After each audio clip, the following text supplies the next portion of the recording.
하이요. 진리의 은혜와 함께하는 아침입니다. 오늘은 하이델베르크 요리문답 27항, 28항 성부 하나님 두 번째입니다. 사도신경은 선교사님들에 의해 우리나라에 들어왔습니다. 초기에는 다양한 번역들이 있었습니다. 표현이 통일되지 않아서 한 소리로 고백하기 어려웠습니다. 또한 번역 관련해서도 어려움이 있었는데요. 라틴어 원문에는 지옥에 내려가셨다라는 표현이 있는데 저희는 음부에 내려가셨다라고 번역했다가 지금은 사용하고 있지 않습니다. 오해의 여지가 있다고 생각하고 뺀 것이지요. 그렇게 해서 우리가 예전에 고백하던 사도신경 버전을 개역 한글 버전이라고도 하는데요. 전능하사 천지를 만드신 하나님 아버지를 내가 믿사오며 로 시작하는 사도신경으로 통일해서 예배 때마다 사용했었습니다.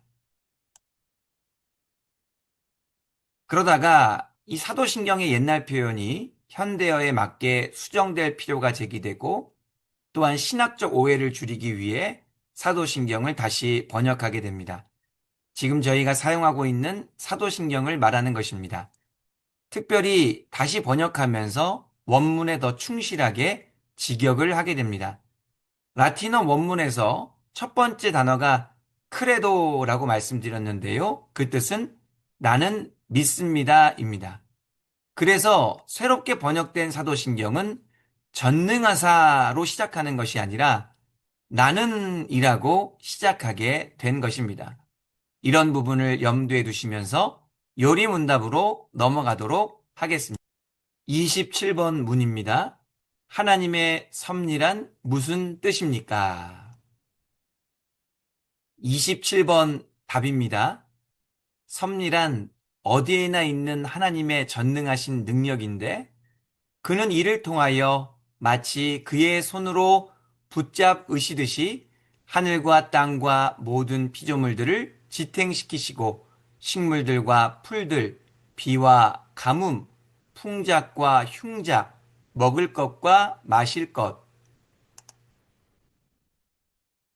건강과 질병, 부와 가난, 양식과 음료 등 모든 것들이 우연이 아니라 그의 아버지다우신 손길로 임하도록 그렇게 그것들을 다스리십니다.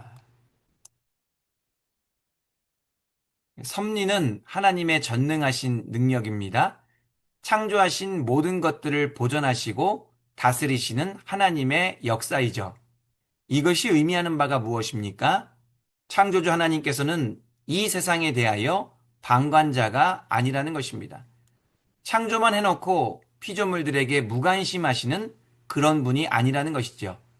창조하신 모든 것들을 친히 하나님의 뜻대로 인도하시고 보호하시며 계속적으로 창조의 역사를 이어가십니다. 그것이 바로 하나님의 섭리입니다. 28번 문입니다. 하나님께서 만물을 창조하셨고 그것들을 그의 섭리로 여전히 지탱시키신다는 것을 아는 것이 우리에게 무슨 유익이 됩니까? 28번 답입니다.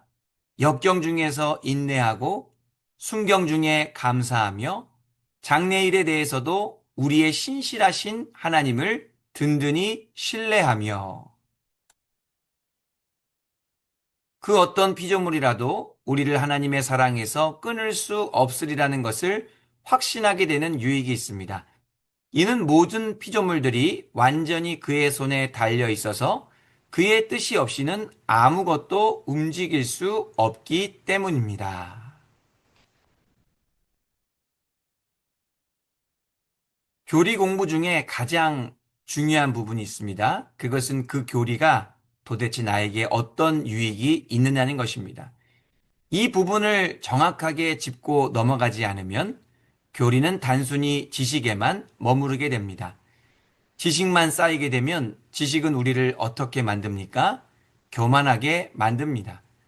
차라리 몰랐으면 겸손해서 좋았을 텐데 굳이 알게 되어 더 교만하게 되는 것입니다. 이런 일을 방지하기 위해서는 반드시 그 교리가 나의 신앙에 어떤 유익이 있는지 묵상을 해야 합니다. 하나님의 섭리라는 교리가 우리에게 어떤 유익이 됩니까? 첫 번째로는 역경 중에서 인내하게 합니다. 역경 중에 하나님의 섭리를 바라볼 때 하나님께서 여전히 함께 하시며 인도하시고 보호하신다는 것을 깨달을 수 있습니다. 역경을 인내할 힘을 얻게 되는 것이지요. 나아가 하나님의 뜻을 묵상하며 하나님께서 예비하신 복을 기대할 수 있습니다. 그런데 역경 중에 하나님의 섭리를 바라보지 못하면 원망의 늪에 빠질 수 있습니다. 불평과 불만은 하나님의 주권에 대한 도전이며 불신입니다. 인내할 힘을 얻기 위해서는 하나님의 섭리를 믿어야 하는 것이죠. 두 번째로는 순경 중에 감사하게 됩니다. 복되고 평안함을 맞이할 때 성도들이 마땅히 가져야 할 태도는 하나님께 감사입니다. 내 힘과 능력으로 순경을 맞이한 것이 아니라 하나님께서 순경으로 인도해 주신 덕분이죠. 감사는 하나님의 은혜를 찬양하는 것입니다. 이에 반해 은혜를 모르고 감사하지 않는 것은 교만입니다. 자신의 노력으로 얻었다고 생각하는 것은 착각입니다.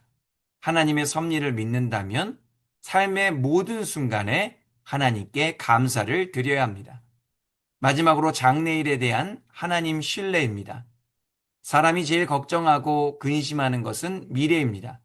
나의 미래가 언제나 불안하고 두려운 것이지요. 그러나 하나님의 섭리를 믿는다면 하나님에 대한 신뢰가 생깁니다. 하나님께서 반드시 선한 길로 인도해 주시고 사랑으로 끝까지 붙잡아 주신다는 것을 믿기 때문입니다. 하나님의 섭리를 믿으면 염려를 이겨낼 수 있습니다. 내 삶의 모든 문제를 하나님께 온전히 맡겨드릴 수 있습니다. 하나님의 섭리를 믿을 때 내 삶에 대한 확신과 담대함을 가질 수 있습니다. 하나님의 섭리 신앙을 통해 진정한 영적 유익들을 풍성하게 누리게 되시는 저와 여러분이 되기를 간절히 소망합니다. 기도 드리겠습니다. 신실하신 하나님 아버지 감사드립니다. 섭리신앙을 깨닫게 하시고 섭리신앙의 유익들을 누리게 하시니 감사드립니다. 항상 잘 견디고 인내하게 하시며 범사에 감사하게 하시고 하나님께 온전히 맡겨드리는 삶을 살게 하여 주시옵소서. 우리 구주 예수 그리스도 이름으로 기도하옵나이다. 아멘. 감사합니다. 고생하셨습니다.